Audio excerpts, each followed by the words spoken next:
Vote दे होगा दीदीला, vote दे होना,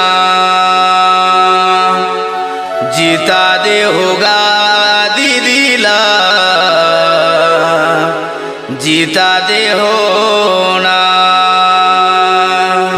जिला पंचायत क्षेत्र क्रमांक 4 से कोटा डोल की प्रत्याशी जिला पंचायत सदस्य पद हेतु संघर्षशील मिलनसार समाज सेवी मृदुभाषी योग्य शिक्षित अनुभवी युवा महिला प्रत्याशी फूलमती से करिया लाठी बहन जी को जुर मिल के विजय बनाना है, प्रचंड बहुमत से विजय बनाना है।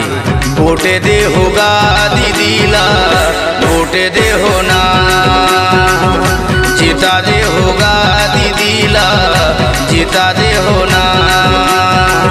हावड़ा बेलचा हवे निशान मुहारे लगाना है, जुर मिले हमर दीदीला विजयी बनाना है। जीता दे होगा दीदीला, जीता दे होना, फूले मती से करिया लाठी दीदीला, जीता दे होना। दाई हो दीदी हो संगी संगवारी हो भैया हो बहनी हो, कोनो ना नहीं भुलाना है। हमर दीदी फूलमती से करिया लाठी बहन जी के चुनाव चिन्ह है फावड़ा बेलचा छाप, फावड़ा बेलचा छाप। तो संगी संगवारी हो अवैया 23 तारीख दिन रविवार को आप सबोला मतदान केंद्र जाना है और हमार बहनी के चुनाव चिन्ह फावड़ा बेलचा छाप में मुहर लगा के भारी मतों से विजय बनाना है। क्षेत्र में विकास हो ही जनता के सुनैया गा, भारी मत से विजय बनावो सुनो दीदी भैया गा।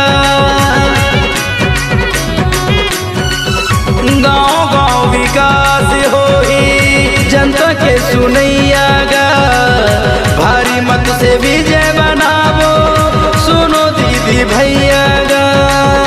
सुख दुख के संगी यही ला जिताना है, फावड़ा बेलचा हवे निशान मुहरे लगाना है। जीता दईहा दीदीला, जीता दईहा ना, फूले माती से करिया लाठी बहला, जीता दईहा ना।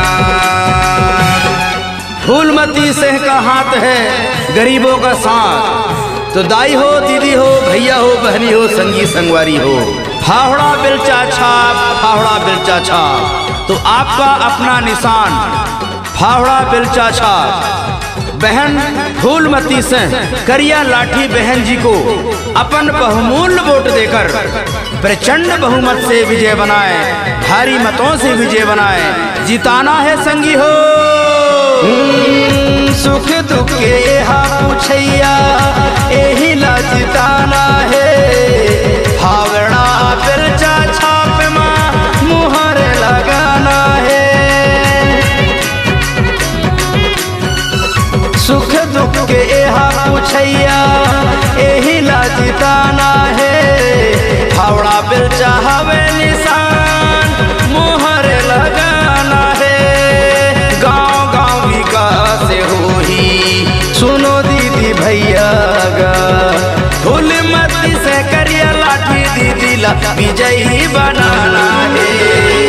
वोट दे होगा दीदीला, वोट दे होना, जीता दे होगा दीदीला, जीता दे होना। संगी नहीं भुलाना है, जिला में जिताना है, फावड़ा बेलचा हवे निशान मुहरे लगाना है। जीता दईहा दीदीला, जीता दईहा ना, वोट दे होगा दीदीला,